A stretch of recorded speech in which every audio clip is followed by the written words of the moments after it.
Assalamualaikum warahmatullahi wabarakatuh. Alhamdulillah, bertemu lagi dengan saya Imam Surya Rizki.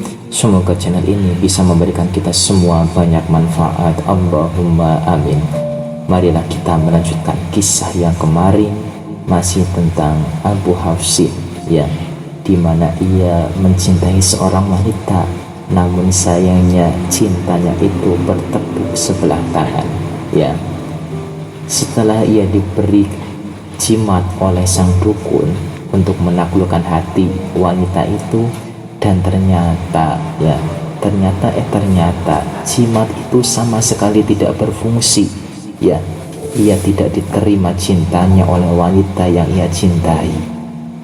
Ia pun tambah sedih, ya. Ia pun tambah sedih, dan pada akhirnya ia mengadukan kegagalannya kepada sang dukun itu, ya. Kepada sang dukun Yahudi, Abu Hafsin menceritakan kegagalannya. Wahai dukun, jimat yang engkau berikan kepadaku ini dan ritual-ritual yang telah aku lakukan selama 40 hari, aku sama sekali tidak pernah melakukan sholat, sama sekali tidak pernah melakukan ibadah apapun, ya. Tapi hasilnya zong. Katamu seorang wanita itu yang aku cintai akan mencintaiku, tapi gimana? Gadis pelayan yang aku cintai tetap acuh tak acuh kepada aku. Tak ada sedikit pun perhatiannya yang diberikan kepadaku, ya. Mendengar cerita Abu Hafsin seperti itu, si dukun Yahudi menarik nafas panjang sambil bertanya-tanya, kenapa usaha sihirnya gagal? Kenapa gagal? Padahal biasanya apabila ada orang-orang yang mengadu dengan keluhan seperti itu, menjalankan ritual dan diberikan jimat itu selalu berhasil. Kenapa kok ini gagal? Sang dukun pun mencari-cari apa sebenarnya yang salah, ya. Berpikir keras sang dukun itu hingga keningnya mengkerut, ya. Setelah beberapa saat si dukun merenung, dan tiba-tiba dukun itu merasa kegirangan sambil berkata, oh ya, sekarang aku sudah menemukan jawabannya. Kenapa kamu gagal? Ya, karena sudah pasti selama ini engkau pernah melakukan kebaikan, ya kan? Jika tidak, tentu tujuanmu itu sudahlah tercapai, ya. Kini giliran Abu Hafsin yang mencari-cari kesalahannya atas instruksi sang dukun. Ia berterus-terus mikir apa kebaikan yang aku lakukan. Ia tidak menemui, dan dia terus terang kepada sang dukun, wahai dukun, tak ada pelanggaran yang pernah aku lakukan. Aku tidak melakukan kebaikan apapun, ya. Lalu keduanya terdiam. Abu Hafsin terdiam, sang dukun pun terdiam, memikirkan, lalu karena apa semua ini gagal? Dukun dan Abu Hafsin berpikir panjang, berpikir berat, mencari sebab kegagalan itu terjadi, ya. Dan tiba-tiba Abu Hafsin seperti menemukan jawabannya. Oh ya dukun, ya wahai dukun, barangkali satu-satunya kebaikan yang aku perbuat adalah menyingkirkan sebuah batu dalam perjalananku ke sini agar orang lain tak tersandung karenanya. Itu yang aku lakukan, hanya itu, wahai dukun. Masa iya bisa membuat ini gagal? Hanya seperti itu saja, dukun, ya. Si dukun Yahudi pun mengangguk kepada Abu Hafsin. Iya, berarti karena itu semua ini gagal. Ia kini percaya bahwa pasiennya itu telah melakukan kesalahan dengan menyingkirkan sebuah batu di jalan, yang bisa menjadikan segala usahanya itu gagal untuk memelet, jimatnya tidak berfungsi, ya. Kemudian dukun Yahudi itu melanjutkan petuahnya. Begini Abu Hafsin, janganlah engkau menjengkelkan Allah yang perintah-perintahnya telah engkau tentang selama 40 hari, ya. Jangan. Dia tak akan menyia-nyiakan kemurahannya walau untuk kebajikan kecil seperti yang telah engkau lakukan itu. Rupanya Kata-kata si dukun Yahudi yang terakhir tersebut sangat menghunjam ke dalam relung-relung hati Abu Husnin yang paling dalam. Ia baru sadar bahwa perbuatan sekecil apapun yang mengandung kebaikan akan diperhatikan oleh Allah Subhanahu wa Ta'ala.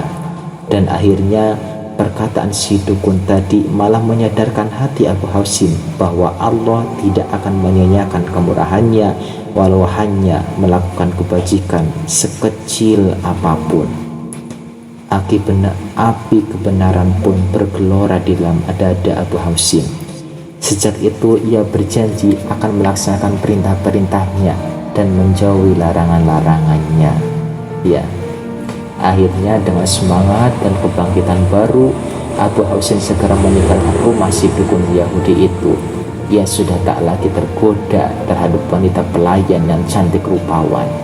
Ya, yang tadinya sangat cinta tergila-gila, pokoknya enggak tahu gimana caranya, yang penting aku harus memiliki dia dan memiliki dia karena dia adalah separuh nafasku, karena dia adalah hidupku, karena dia adalah nyawaku, dia adalah jantungku, dia adalah hatiku, dia adalah tahiku, tanpa dia aku akan mati.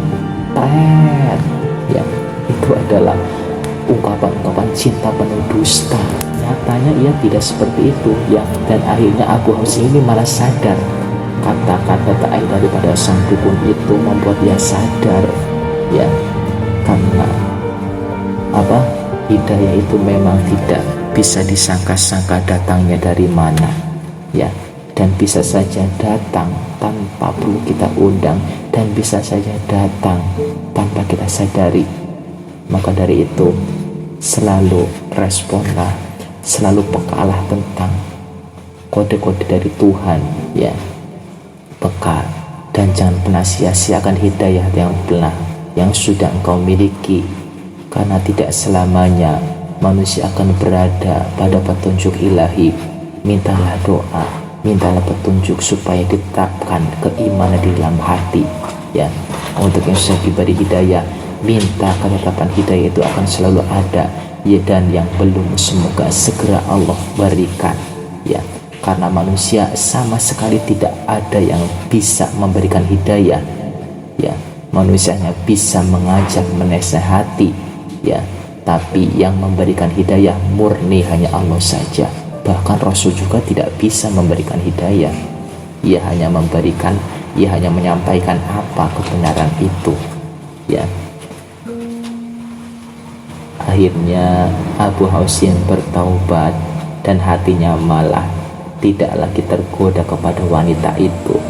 Ia sudah tergoda hanya kepada Allah, ya.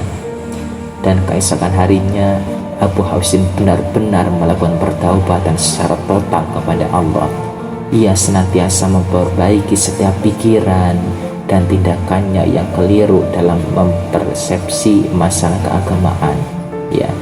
Karena taubat itu bukan hanya sekedar ucapan aku sudah bertaubat, ya. Taubat itu selalu memperbaiki diri, ya, memperbaiki kesalahan, berjanji dan melakukan kebaikan, ya. Mengakui, menyesali itu salah satu daripada beberapa tanda pertaubatan, ya. Jadi apa artinya bertaubat jika tidak menghindarkan diri, menjauhi diri daripada terulanginya perbuatan itu, ya. Sudah minta maaf malah melakukan lagi, ya. Kalau kesalahan, ya, kalau tidak sengaja itu dilakukan hanya satu kali, tapi kalau berkali-kali itu namanya hobi, ya. Dan hati-hati, ya. Dan Abu Husnin juga secara istiqomah melawan bergeloranya hawa nafsu. Yang lambat laun ia pun berhasil menundukkannya, ya.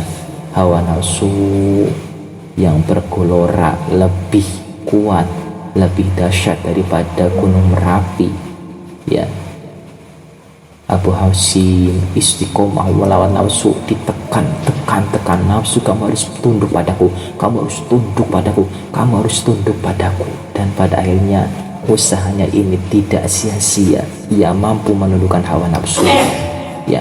Karena manusia paling kuat adalah bukan manusia yang bisa mengangkat berat-berat, tapi manusia yang paling kuat adalah manusia yang mampu menundukkan hawa nafsunya sendiri. Karena hawa nafsu sendiri ini adalah musuh yang paling benar, yang paling nyata, yang paling benar-benar adalah musuh sejati yang harus benar-benar dikalahkan.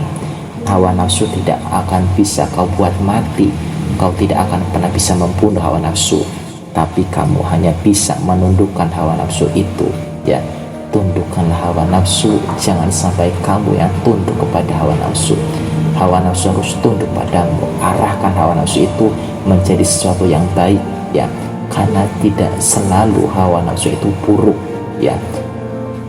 Berkat adanya nafsu ini, adanya kemajuan di dalam bumi ini, ya, berkat nafsu. Jadi nafsu itu tidak selalu buruk, meskipun meskipun watak asli nafsu adalah buruk, ya. Inna nafsal amarat bisu, sesungguhnya nafsu itu mengarahkan, memerintahkan kepada sesuatu yang jelek, ya. Itu arahan itu yang harus kita ubah. Alon-alon, pelan-pelan diarahkan. Nafsu, kamu tidak boleh begini, nafsu kamu tidak boleh begini, kamu harus begini, begini, dan begini, ya. Kita melihat gemerlapnya dunia, banyak kemajuan yang tadinya tidak ada apa-apa, sekarang komplit apapun ada di muka bumi ini. Ini berkat adanya nafsu, ya. Nafsu yang sudah ditundukkan menjadi dunia ini maju pesat, berkembang dengan pesat, ya. Ini nafsu. Tundukkanlah nafsu, bukan bunuh nafsu, tapi tundukkan nafsu, ya. Abu Hafsin juga bersahabat, ya. Ini Abu Hafsin, ya. Abu Hafsin hebat, sukses dalam bertaubat ini. Salah satunya adalah berkat ia bersahabat dengan tokoh-tokoh sufi lainnya seperti Al-Junaid, Abu Tulab, Imam Shibli, dan sebagainya. Semakin hari semakin mantaplah keyakinan spiritualnya. Nih, kita berteman dengan siapa saja itu akan berpengaruh, ya, berpengaruh pada kita. Kita berteman, kita berdekatan, kita berkumpul bareng-bareng dengan seorang yang penjual minyak wangi, yang tubuhnya wangi, kita akan ikutan wangi. Tapi ketika kita hidup berkumpul dengan orang-orang tidak pernah mandi selama berhari-hari, selama berminggu-minggu, selama berbulan-bulan, selama bertahun-tahun, kita pun yang tadinya wangi, ya, berkumpul dengan mereka akan ketularan baunya, ya, karena saking pekatnya, ya. Kita jangan pernah menempatkan diri kita di tempat-tempat yang hina, ya. Tempatkanlah diri kita di tempat-tempat yang mulia, bergaulah dengan orang-orang yang soleh, karena itu adalah salah satu cara untuk membersihkan hati, ya. Tompo hati iku 5 perkara nih, ya. Salah satunya adalah berkumpul dengan orang-orang soleh, ya, berkumpul dengan orang-orang soleh, ya. Tapi tidak semata-mata kita tidak boleh berkumpul, tidak boleh bergaul dengan orang-orang yang kurang baik, orang-orang yang jahat. Kita boleh mengenal, tapi jangan sampai kita ikut-ikutan melakukan perbuatan buruk itu. Seandainya kita kurang yakin bahwa diri kita bisa memfilter supaya tidak ikut-ikutan, supaya tidak terbawa arus buruknya, kita jauhi saja. Tapi ketika kita yakin kita tidak akan pernah ikut terjerumus pada keburukannya, tapi kita malah akan bisa menyeret ia daripada keburukan, membawa ia kepada kebenaran, gauli saja, hubungi saja, ya, gauli saja, bergaul dengan mereka supaya mereka menjadi lebih baik lagi dan sadar bahwa selama ini tindakannya adalah salah, ya. Berkumpullah dengan orang-orang soleh. Ini Abu Hafsin, ya, seorang yang dulunya, ya, putus cinta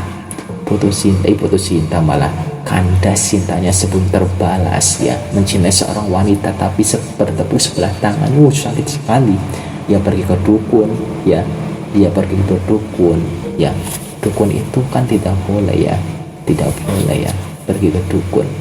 Hai manusia, dan deng, ya, bukan dukun tempat kau menghibah. Benar itu kata Roma Irama, ya. mendekatlah diri kepada Allah. Ini Abu Hasin akhirnya bertaubat, mendekatkan diri kepada Allah, malah bisa menjadi tokoh sufi, ya, orang yang ahli tasawuf, membersihkan hati, mendekat diri kepada Allah, mendekatkan hati dan diri kepada Allah, ya, sufi membersihkan hati, ya.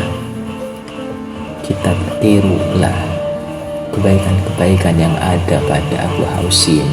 Bukan latar belakangnya melalui cintanya ditolak terus pergi ke dukun, jangan itu yang ditiru, tapi kita harus meniru bagaimana ia bisa bertaubat, bagaimana ia berusaha dan yakin sungguh-sungguh dalam memperbaiki dirinya. Tirulah itu, ya. Masih ada part yang ketiga, ya. Cukup sekian saja part yang kedua, semoga bermanfaat, ya. Wabillahi taufiq wal hidayah. Wassalamualaikum warahmatullahi wabarakatuh.